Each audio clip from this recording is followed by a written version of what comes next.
ایک فقیر تھا، ملنگ درویش، اللہ کا بندہ. اس کی عادت یہ تھی کہ اپنے ڈیرے پہ آنے والوں کو کھلاتا، ان کو پلاتا، ان کی ضروریات کا خیال رکھتا، لیکن ان کو مالی آسودگیاں نہیں تھی. ہوتا یہ تھا کہ بعض اوقات لوگ آتے تو ادھار لے کر کے وہ لوگوں کو کھلا دیتا. خیر، چونکہ فقیر کا مزاج یہ ہوتا ہے کہ لوگ آئیں اس کے ڈیرے سے کھائیں. بابا بلے شاہ نے بھی کہا تھا نا، اٹھ کھڑک کے دکڑ بجے تتا ہوئے چلا، آن فقیر کھا کھا جاون راضی ہوئے بلا. یہ فقیروں کا مزاج ہے. تو جو بھی آتا اس کے ڈیرے سے کھاتا اور وہ ادھار اٹھا اٹھا کے لوگوں کی ضروریات کو پورا کرتے رہتے.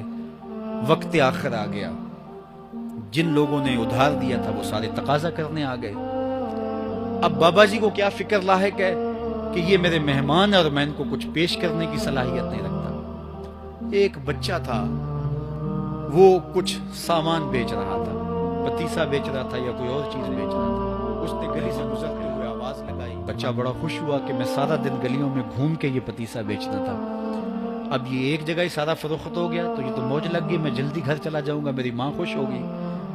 تو سارا ان مہمانوں کو کھلا دیا گیا. اور اس کے بعد کہا تم بیٹھ جاؤ، جب ان کو ملیں گے تو تجھے بھی مل جائیں گے. وہ بیٹھ گیا، 2 4 10 منٹ بیٹھا تو بچہ تھا پھر کھڑا ہو گیا. بابا جی پیسے؟ کہا جب ان کو ملیں گے تو تجھے بھی مل جائیں گے. پھر آدھا گھنٹہ گزرا تو پھر اس نے کہا بابا جی پیسے؟ میری ماں میرا انتظار کر رہی ہے، ہمارے گھر کا چولہا اسی سے جلتا ہے، میں یہ پیسے لے کر جاؤں گا اور میری ماں کوئی ہنڈیا خریدے گی اور ہم شام کا گھر کا کوئی سلسلہ کر جائے گا. بچے نے رونا شروع کر دیا. یتیم بچہ تھا، اس کا سارا آسرا یہی تھا. اس نے رونا شروع کر دیا. جب بچہ رویا اللہ کی رحمت کو جوش آیا.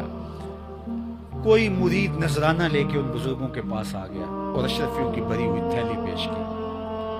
وہ اتنے پیسے تھے کہ اس بچے کو بھی دیے، جتنے لوگ آئے تھے سب کا قرض چکایا. کہا جاؤ گھروں کو. تو سب نے کہا بابا جی ہم صبح سے بیٹھے ہوئے تھے تو یہ نذرانہ دینے والا صبح سے نہیں آیا تو اب کیسے آ گیا؟ کہا صبح سے تمہارے اندر کوئی رونے والا نہیں تھا، ایک رونے والا آیا تو باقیوں کا بھی کام بن گیا. بعض اوقات کسی ایک شخص کی وجہ سے باقیوں کی خطائیں بھی معاف ہوتی ہیں.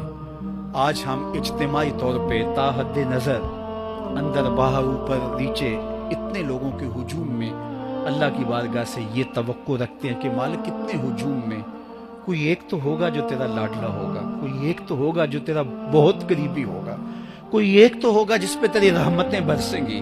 تو مالک اس کے صدقے سے ہماری خطائیں بھی معاف کر دے، ہمارے گناہ بھی معاف کر دے. کوئی ایک رونے والی آنکھ مل گئی تو باقیوں کا بھی کام بن جائے گا. اٹھ فریدا ستیا تے میلہ ویکھن جا، وت کوئی بخشیا مل جاوے تے تو ہی بخشیا جا. میرے مالک ہم سب کی خطائیں معاف کر دے، ہم سب سے درگزر فرما اور ہم سب کے باطن کو ستھرائیاں دے دے، ہمارے اندر کو پاکیزگیاں دے دے.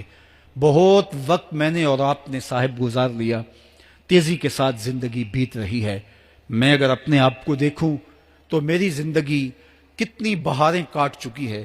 اگر آپ اپنے آپ کو دیکھیں، کوئی 60 سال، کوئی 20 سال، کوئی 25 سال، زندگی تیزی کے ساتھ گزر رہی ہے. بندہ جب سوچتا ہے کہ میں 40 سال کا ہو گیا ہوں تو آگے میری زندگی کے اگر 30 سال بھی ہیں تو 30 سال تو کافی ہیں، لیکن وہ پیچھے اگر پلٹ کے دیکھے تو 40 سال یوں گزر گئے جس طرح چٹکی بجائی جاتی ہے. جب چٹکی بجانے کے وقت میں 40 سال گزر گئے محسوس ہوتے ہیں تو جو باقی 30 سال اگر ہوئے بھی وہ تو گمان ہے میرا، وہ تو گمان ہے آپ کا. ہمیں تو ایک سانس کا بھی نہیں پتا. پوچھا گیا زندگی اور موت کے بارے میں کیا خیال ہے؟ کہا فجر پڑی ہے، پتہ نہیں ظہر پڑھ سکیں گے یا کہ نہیں. کہا اتنی لمبی امیدیں لگائے بیٹھے ہو. کہا ظہر پڑی ہے، پتہ نہیں عصر پڑھنے کا موقع نصیب ہوتا ہے کہ نہیں. کہا یہ بھی طول عمل ہے. ایک بولا عصر پڑی ہے، پتہ نہیں مغرب پڑھ سکیں گے یا کہ نہیں. کسی نے کہا ایک رکعت پڑی ہے، پتہ نہیں دوسری رکعت بھی پڑھنا نصیب ہوتی ہے یا نہیں. کہا یہ سب تمہارے منہوں کی باتیں ہیں. میں تو کہتا ہوں ایک طرف سلام پھیرا ہے، پتہ نہیں دوسری طرف سلام بھی پھیر سکیں گے یا کہ نہیں. کیا موت اتنی قریب نہیں ہے؟ ہم نے اپنی آنکھوں کے سامنے لوگوں کو جدا ہوتے یوں نہیں دیکھا ہے. ہم کہتے ہیں اس کی خبر سنا رہے ہو موت کی، یہ تو میں نے ابھی سبزی والی دکان پہ دیکھا تھا. لیکن جب موت آتی ہے تو ایک لمحے آئیے اپنی زندگی کو اللہ اور اس کے رسول کی راہوں پہ ڈالے. آج وقت ہے، آج موقع ہے، آج توبہ کا دروازہ کھلا ہے. کل سب کچھ نہیں ہوگا. آج اس کی رحمتیں آواز دے رہی ہیں. آج وقت ہے، وقت پر کافی ہے ایک قطرہ بھی آب خوش ہنگام کا. جل گیا جب کھیت برسا می تو پھر کس کام کا.